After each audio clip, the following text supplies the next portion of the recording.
2023 has mostly been a pretty great year for movies so far. Whether you've craved smart, gorgeously crafted blockbusters or unforgettable indie cinema, Hollywood has had you covered. But sadly, not everything can be great or even good. And sometimes there's just no getting around the fact that a movie, well, sucks. And with that in mind, I'm Josh from WhatCulture.com, and these are the 10 worst movies of 2023 so far. Number 10, Mafia Mama. Toni Collette is watchable in just about anything, though the bounds of that maxim were certainly put to the test with her new crime comedy Mafia Mama. It sure sounds fun to have Collette play a suburban American woman who inherits the role of Mafia Don from her estranged grandfather.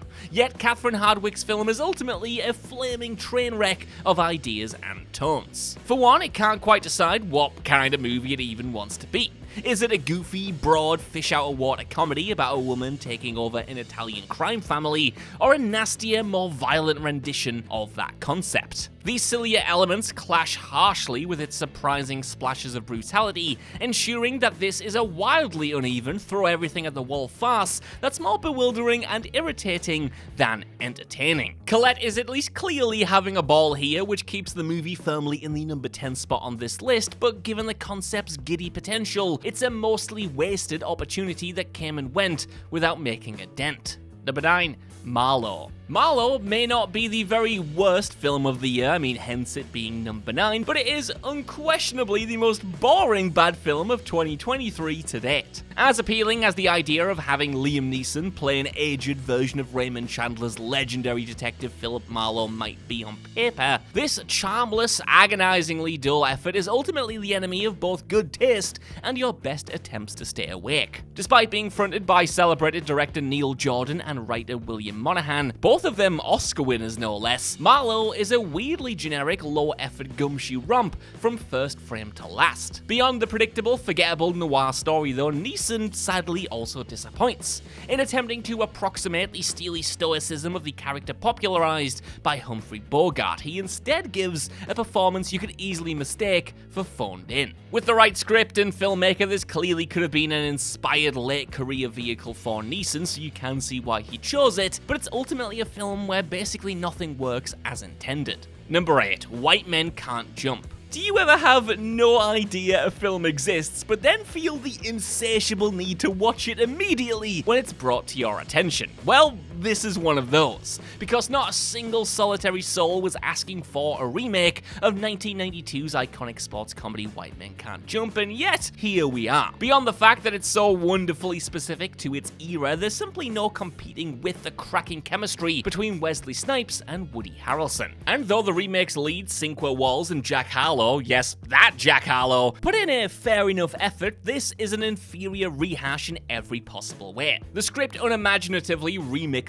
the original sports hustling concept for modern audiences. It can't shake off the whiff of looking like a cheap streaming movie, and even at just 101 minutes, it outstays its welcome by a solid 20. It's no surprise that studios are strip mining their legacy IP in an attempt to produce quick and dirty new content, but of all the things to remake, why choose something so staunchly while doing so little interesting with it, no less? This is just one of many unnecessary remakes though, and I want to know what you guys think down in the comments below. Have you seen anything more pointless than this? There must be one out there. There are so many bad remakes and ones that just quite frankly did not need to be made. Let me know. Number 7, Fool's Paradise. Charlie Day's directorial debut, Fool's Paradise, previously entitled El Tonto, began shooting in October 2018, which doesn't set the most encouraging expectations out of the gate. Indeed, it's had a rough journey to the big screen, with Day carrying out a week of reshoots in late 2021, a whole 3 years after it first wrapped shooting. Unsurprisingly, said reshoots haven't salvaged this mess of a Hollywood satire,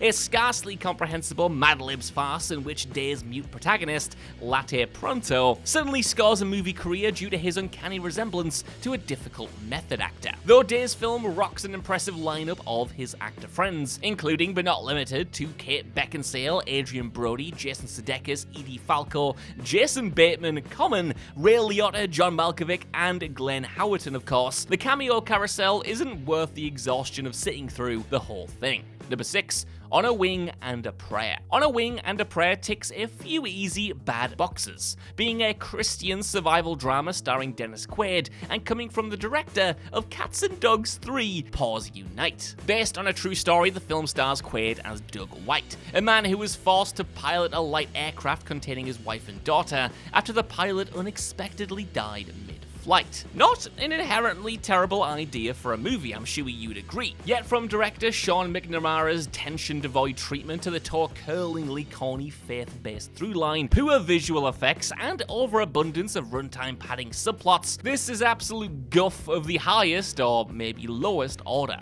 Number 5, Ghosted. Despite touting the red-hot pairing of Chris Evans and Ana de Armas alongside the writers responsible for the MCU Spider-Man movies, not to mention skilled director Dexter Fletcher, this is a painfully by-the-numbers outing in desperate search of a personality. The boilerplate narrative might have been forgivable if it were fun to spend 2 hours with these characters. Yet the most shocking thing about Ghosted is the odd lack of chemistry between Evans and de Armas. All the more so given their brilliant prior pairing in Knives Out.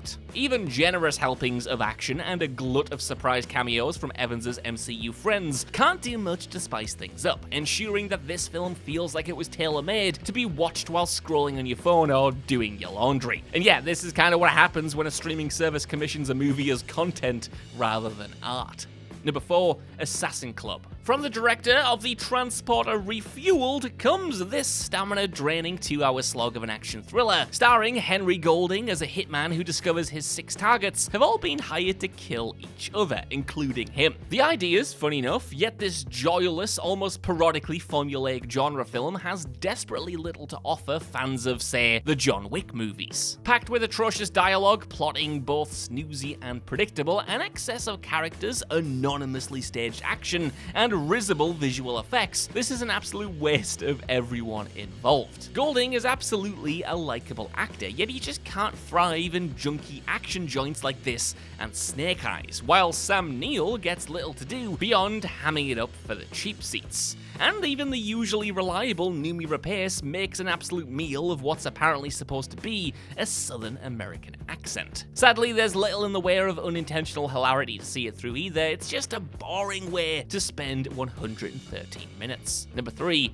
Children of the Corn. It's never a good sign when a film sits on the shelf for almost 3 years after it was shot, and that's doubly true when we're talking about a second remake of Stephen King's Children of the Corn. Put simply, nobody was asking for this. Yet writer-director Kurt Wimmer made it anyway, and the results are predictably shambolic. Despite a borderline heroic effort from lead actress Elena Kampouris, who mercifully escapes with her dignity intact here, this new King adaptation is an atmosphere-devoid horror that also categorically fails in its attempt to update the story for current times. Both the serious-minded social commentary, riffing on subjects like genetically modified crops and police brutality, and its attempts to cash in on horror's current fascination with trauma, all fall woefully flat, especially given the abject silliness of the whole conceit. Number 2, Winnie the Pooh, Blood and Honey. It's never encouraging when a film is made solely because the rights to the IP have reverted to the public domain, and that's precisely why filmmaker Reese Frake Waterfield was able to produce this Winnie the Pooh-fronted slasher flick. While at best this is a cynical attempt to cash in on a brand name and just meme a movie to commercial success, at worst it's basically anti-art, producing a reasonable end product on the thinnest budget possible, just $100,000, to ensure maximum profits no matter the quality. Though there's arguably a fun idea in here for a breezy 10-minute short, at feature length Winnie the Pooh, Blood and Honey quickly falls apart. From the written on a napkin screenplay to the cardboard stiff acting, atrocious CGI gore, this is a glorified joke of a movie which nevertheless proves that horror movies are still the safest commercial bet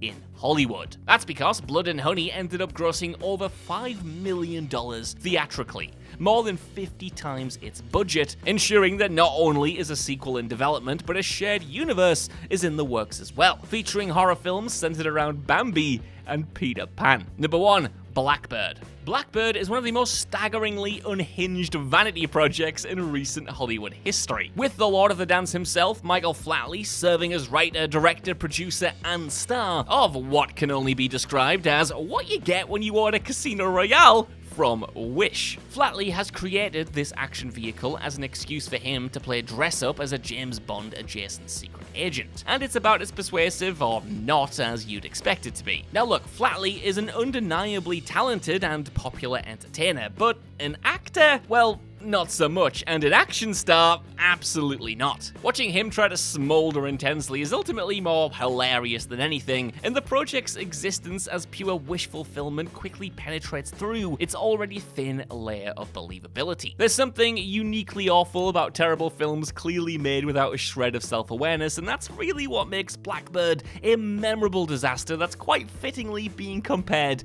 to Tommy Wiseau's The Room. So that's our list. I want to know what you guys think down in the comments below. Have you seen any films worse than this lot so far this year? And did you think any of these were actually hidden gems? Let me know, and while you're down there, if you could, please give us a like, share, subscribe, and head over to whatculture.com for more lists and news like this every single day. Even if you don't though, I've been Josh. Thanks so much for watching, and I'll see you soon.